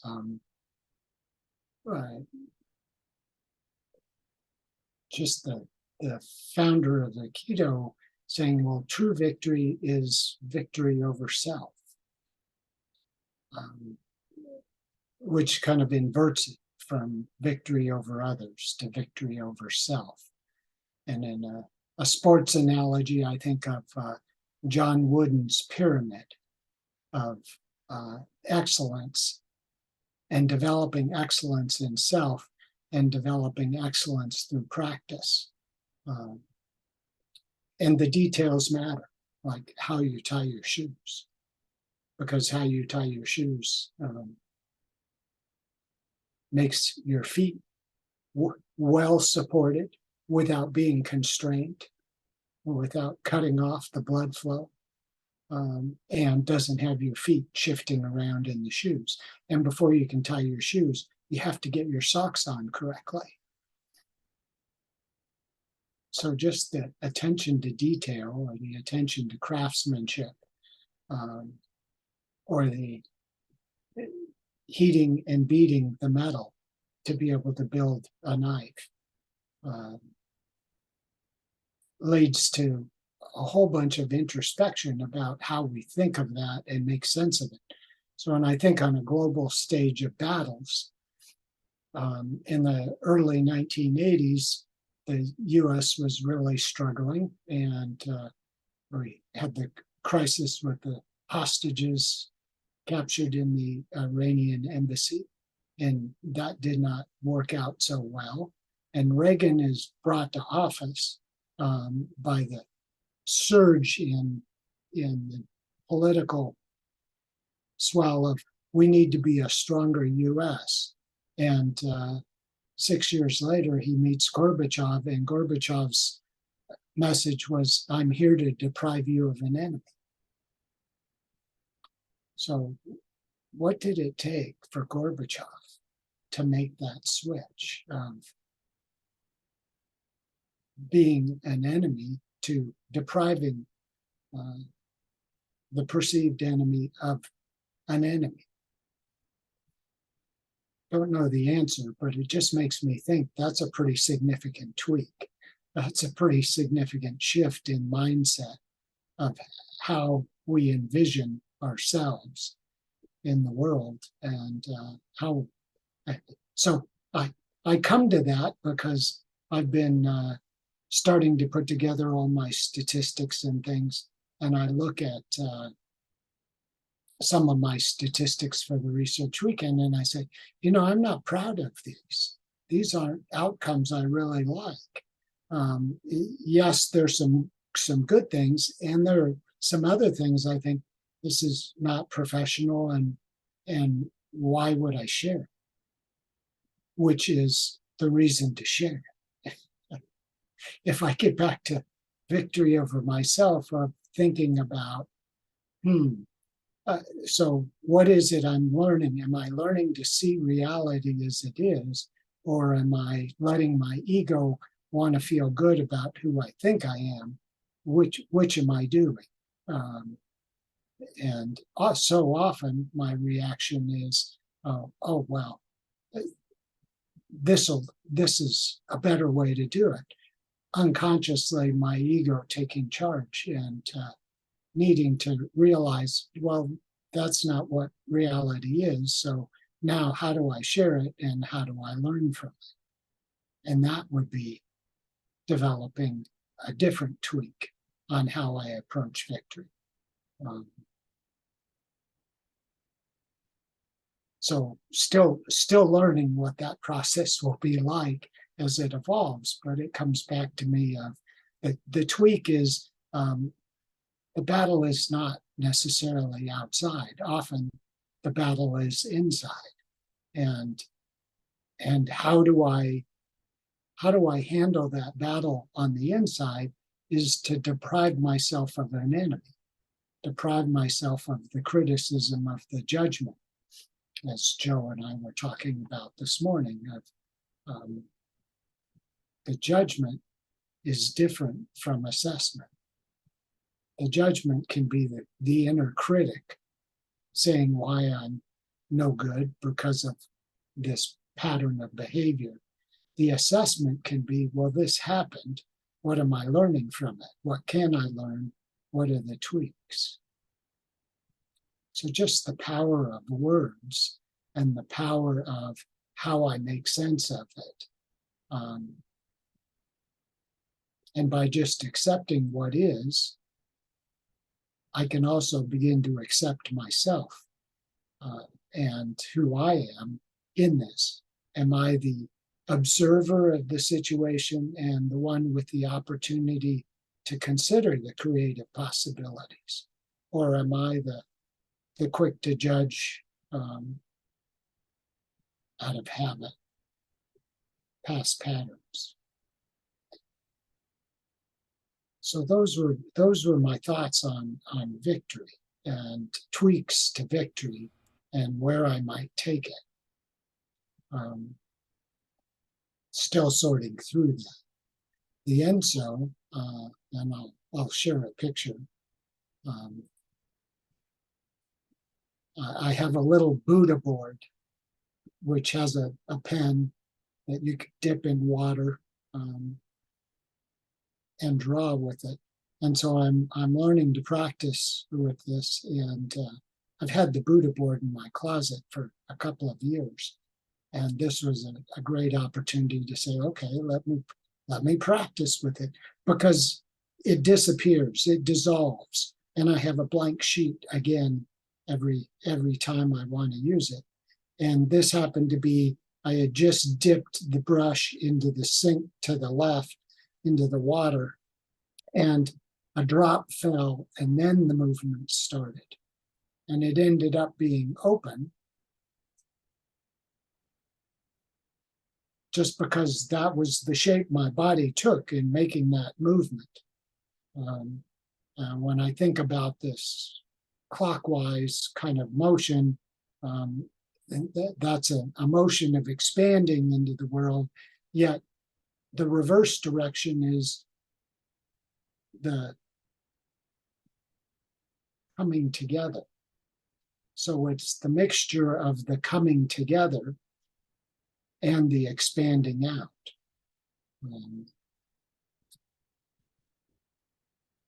So figuring out how to have all the different parts and pieces of my mind that are often in conflict, how to bring them to come together so I can be more effective in my actions as I expand out.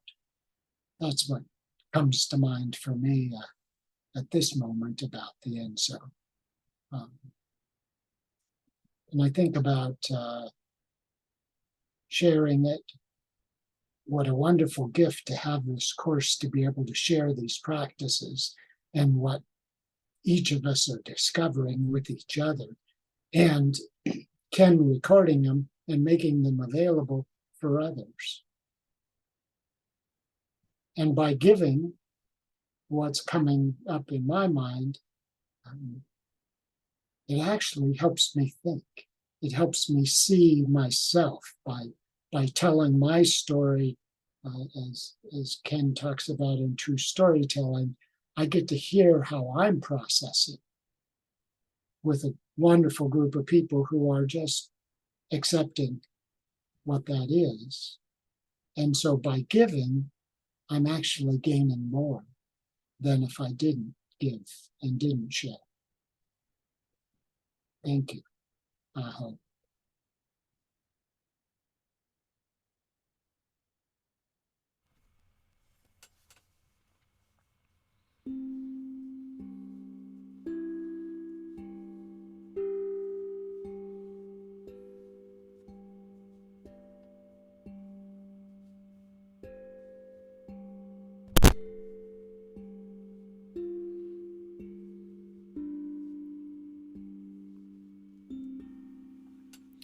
Yeah, just briefly for me, the enso is my visualization of the battle circle. When you hear me talking about, leaving the world, walking into the training room to be prepared for the battle circle, where you take off the kit of the day and put on your fighting kit, and then walking down that narrowing hall of champions to go into the battle circle. To me, the enso is the battle circle, and so as a very, very specific triggering for me of getting my game face right. And then I would just notice I made some comments about the nearest neighbor in my sketch notes or whatnot for this lesson. And if you think about the PSAR, the way we've evolved that is the nearest neighbor iterative approach, where we started with the PSAR the way its default settings are, and then start tweaking that so that it would represent the kinds of decisions I would typically want to make most of the time.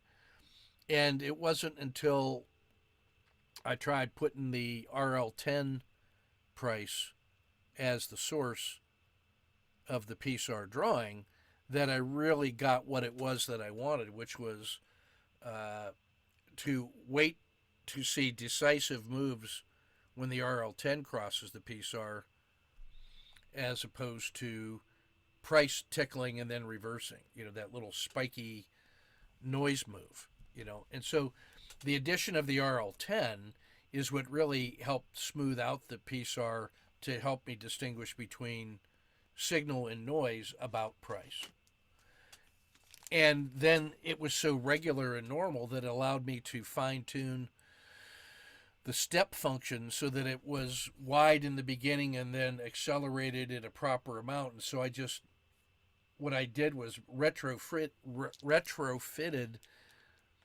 the PSAR to trades where I thought with my trader quality number, I really liked the way I managed the trade. And so I had all those, I took those case studies where I had been physically actively moving the stop intentionally for whatever my state of mind was, and then curve fitting a PSAR to follow that same path, and then testing that forward with some other trades where I thought I did well, or some other trades where I didn't do well, until I came up with the set of parameters now, the 0.2 and 0.12 with the RL10, as the best compromise between all of those competing moments. So there's an integration that happens in there. So that is an exact definition of what we mean by nearest neighbor, that if you have a robust system, you like that, because when the parameters get adjusted a little bit, it doesn't suddenly break. Like, you're over curve fitting if your solution is a very pinpoint solution, but if there's any change in price or any change in the parameters, suddenly the entire edge disappears, which is how we got to the 5DD, was to take a look at vast quantities of how many days down in a row, how many days holding on average do you get regions on a heat map where there seems to be a small but persistent advantage over many iterations. So the nearest neighbor approach simply says is that if you're in the right neighborhood, then you have a long-term persistent advantage that, with care, gives you all you need, because all you need is 2 or 3% with a robust advantage to make a difference in the world. So the idea of the nearest neighbor is to be very clear about what is inside your enso that you are concentrating on, and then going to the boundary of it and exploring the relationship between your boundary and the rest of the world and what's happening on the margin. But then what happens if I adjust the enso just a little bit and change the parameter just a little more? So there are times in which the nearest neighbor approach and parameter stepping allows you to quickly determine if the edge that you have is legit. So TradeStation does a very good job on that. We did that with the TradeStation bundle with Bill Brower's help, was to, hey, let me try a 5DD and hold for 5 days. Well, let me parameter step that with 1 day down, hold for 1 day, out to 10 days down, hold for 10 days. and then add some other filters with parameter stepping. And so pretty soon you get uh, uh, you get far beyond your ability to imagine all the combinations, and you need that kind of heat map approach. Well, Tony DeQuick did the same thing with the Frog Champions piece of examining all of the different combinations of simple filters and exit strategies and trailing stops, and came up with a robust set of Frog Champions for Kyun that persistently move a lot on a normal basis. So that's where we got Mexico and Brazil and Caterpillar and Home Depot and Win um, Casinos and Devon Energy and Valero Energy and Cliff Natural Resources. They just keep moving. And so if you're looking for movers, find things that move and then see if they're moving. So that's why that was the point I wanted to make about the idea nearest neighbor, that when you're in a neighborhood or you're in that target animal's territory, you can sense that, and your job is to kind of document where is the trading range, where is the his home territory that you're trying to find him and hunt him. Um, Sometimes the nearest neighbor works. Sometimes, like the Wolverine, you got to have a 200,000 square kilometer or acre territory, and just you're always all over the place. Sometimes you need to get very far away in order to freshen your thinking. You were down there in the swamp in the heat, so sometimes you got to get up to altitude, which is what makes the Wolverine such an interesting character, because he's got the largest normal territory of any omnivore predator. So sometimes nearest neighbor, other times you need that fresh walkabout to really reset and get out of your own comfort zone for a while. So there's a trade-off in there, how often you do this. But you should have some way of doing both of those. That's where workshops are really helpful to get you rapid exposure to other people's travel documentaries, which is why this thing works, I think, over a 30-week period, is you get so many different ideas that come to pass. Imagine how much fun you're going to have when you go back and periodically listen to these again at a high rate of speed, at 2 to 1 or 1.5 to 1, and make a list of items worth researching or reviewing or inspecting. This thing will just continue to give in that way. All right, so that's what I wanted to say. I'm going to hit the gong, and I'm going to ask you for your words, and then we will head into coffee talk. So think of your word. Listen carefully to the word that's thinking of you, if I can say it that way.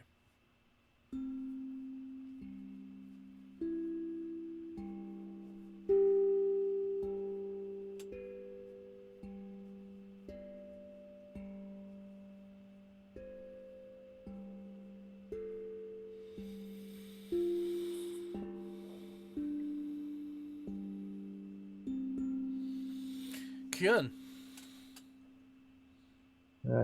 I didn't really have a word, but float comes to mind. So. Okay.